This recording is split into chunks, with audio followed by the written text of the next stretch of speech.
Hey everyone, welcome to the channel where you can learn Vedic astrology easily. That too, step by step, following the Brihat Parashar Hora Shastra Ayurvedic text. I, Vanita Lenka, welcome you once again.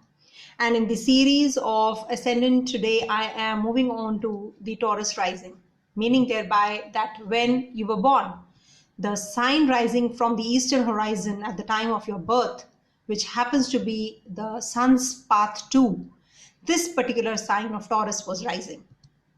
Thus, the accurate birth time and place is so very important for an accurate horoscope.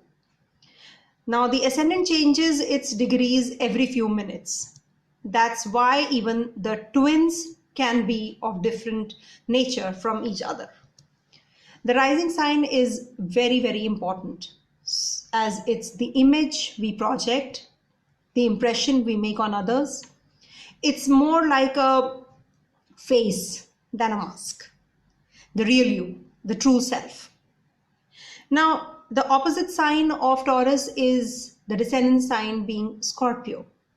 In the previous life, these people have had a lot of focus on the area of research, not on the family, less focus on security, income, etc., and were not satisfied with that. So in this life, they have come with these unfulfilled desires. So they are born as Taurus ascendant. Now let me show you this picture, how the diagram, how the Taurus rising is to be seen. See, if this is the Taurus sign, then we place it in the first house. Like in Aries, it was number 1 rising. Aries is 1. So number 2 is Taurus. 3, Mercury, Cancer, Leo, Virgo, Libra, Scorpio, Sagittarius, Capricorn, Aquarius, Pisces, and Aries. So if the ascendant is not fixed, if we don't have the right ascendant, then how will the rest of the signs be placed? And how will we place the planets? So the ascendant is a very important, very, very, very important one. So now, as I have told you, that we have to see the trinal houses first, the relationship of Venus, that is the Lord of Taurus, how he behaves, how Venus behaves, how this ascendant Lord behaves with the rest of the planets. That is how the the ascendant works. That is how the rest of the signs work with amongst each other. So the trinal lords are always the benefic ones. So Mercury and Saturn, as I've already told you in the relationships video, that Mercury and Saturn are very good friends of Venus. As it can be seen from this also, that they are the trinal lords. So they become benefics. And above all, Saturn becomes a yoga karak also, because it is the lord of the trine and the kendra and the angular house. So this becomes, Saturn becomes a very pious and a benefic planet. Being a natural malefic also, it becomes a benefic planet for this particular Lagna rising. So Mercury and Saturn we have covered. Jupiter, being the lord of the 8th and the 11th, becomes a malefic house. Then Mars, being the lord of the 7th and the 12th, is a death inflicting house for the house lord for them. So Mars is not that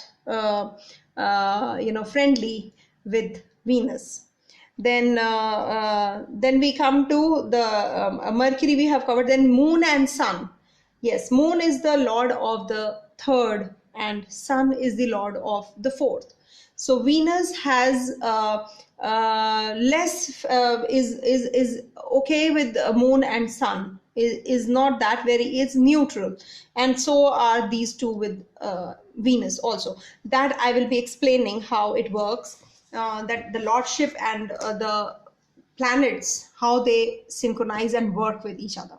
So the first house is ruled by Venus, thus makes them home loving, luxury loving, because Venus is the planet of luxury. and being Jeeva, Sanjeevani, they are really very, they have good constitution and they have good health also. So they are materialistic, stubborn, artistic, down to earth, because it's a earthy sign, fixed sign rising. So Venus being the lord of the sixth also, not to forget that, makes them their own worst enemies, and they create their own diseases also. They have that is why I said it's Anjivani, and but still, being the lord of the sixth, they are their own enemies. They have a tendency to work with the foreigners. Now coming to the second house, ruler being Mercury, which is also the ruler of fifth house. It's a friendly planet, as I've already shown you, for Venus, and one is very communicative with the family, because second house is family, fond of food, fond of communication, creative, artistic, flair to earn money, and value the same also at the same time. Now, Gemini is the second lord, as well as Virgo is the fifth. The Mercury is the lord of the fifth, that is Virgo. Now, both are the dual signs, mind you.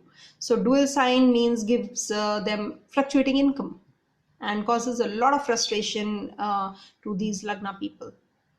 Now, with children, they have they are very fond of their children. They want them to be creative, they want them to be articulate, they want them to be meticulous, they want them to be very particular and creative also. They are very organized people, so they become little critical about things. They're calculative also. So their children are of course, children and parents are attached to each other. Now coming on to the third one, third house ruler is Moon. Now Moon's exaltation sign is Taurus. But Venus is not happy giving that exaltation sign to Moon. So he doesn't share that good energy with Moon actually. The exaltation, it is Venus's house. So he says that why my house has been allotted to Moon. But it gives them good communication skills. Relationship with siblings is strong, yet a fickle one, as Moon has phases. It's not fixed. At times these are like good, or at times they are really bad, because of the waxing and waning phases of Moon. So we have to definitely see where the Moon is placed in the horoscope and which house ownership it has. Then accordingly we will have Moon plays a very important, all the planets do, but Moon plays a very important role in a particular horoscope. Sun being the lord of the fourth house gives dominating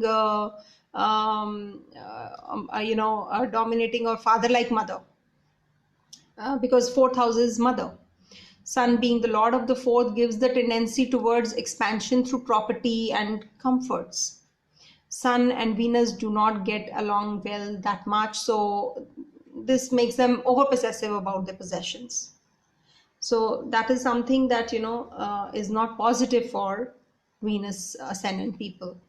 Now the placement of Sun definitely matters a lot. If Sun is in the 10th house, then it becomes Digbali, so that makes a lot of variation. Then the father becomes the ruler of the house.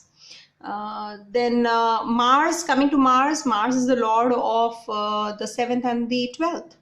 So the partner can be from somewhere abroad, or the relationship is very it's Mars is sexuality, passion, energy, courage, vitality. So Venus and Mars combination aggravates and the impulse and makes one drawn towards sensuality and generally have passionate partners. So they have to match up with each other. So they are often mysterious and secretive and have similar kind of partners. The 12th house rulership gives capacity to aggression and high passion levels, both in the material as well as physical realm. Now, Jupiter and Venus are not good friends. So being the lord of the 8th and the 11th, it becomes the most malefic one, Jupiter. The Taurian excessive desires to achieve the material comforts of life. Uh, they are sexually active also, can get involved in secret or illicit activities depending upon the placement of the respective planets. Venus exalts in the house of Jupiter, that is Pisces, that is the 11th house. So for Taurus people, the desire to achieve the material comforts in life gets fulfilled and one leads a luxurious life. Saturn, being the lord of the trinal and the Kendra, the angular houses, becomes the Yoga Karak. So it becomes the most beneficial for the Taurus ascendant people, being the lord of the trine, and as I've told you, and it gives them name and fame, power, prestige, achievements in the goals, and they have they set in the material world, whatever they have set in their mind. They get along well with their father more than the mother, as they feel the father is the nurturing one. Overall, the malefics like Moon and Jupiter give them sudden downfalls in life. But Mercury and Saturn, being the owners of good houses, gives them profound intelligence, great accomplishments, and success. So, this is how we have to understand and decipher, without placing any planets, without placing any other aspects or looking into anything. We just have deciphered a personality of a person who is born under a particular Lagna, Taurus rising. So this brings me to the end of this video. Moving on to the communicative and expressive ascendant of Gemini in my next video. So be prepared for that. Gemini people, please stay tuned, especially for you and the beginners in astrology as well. So thanks for sharing my videos and liking them as well. Stay blessed, stay abundant. Om Tat Sat.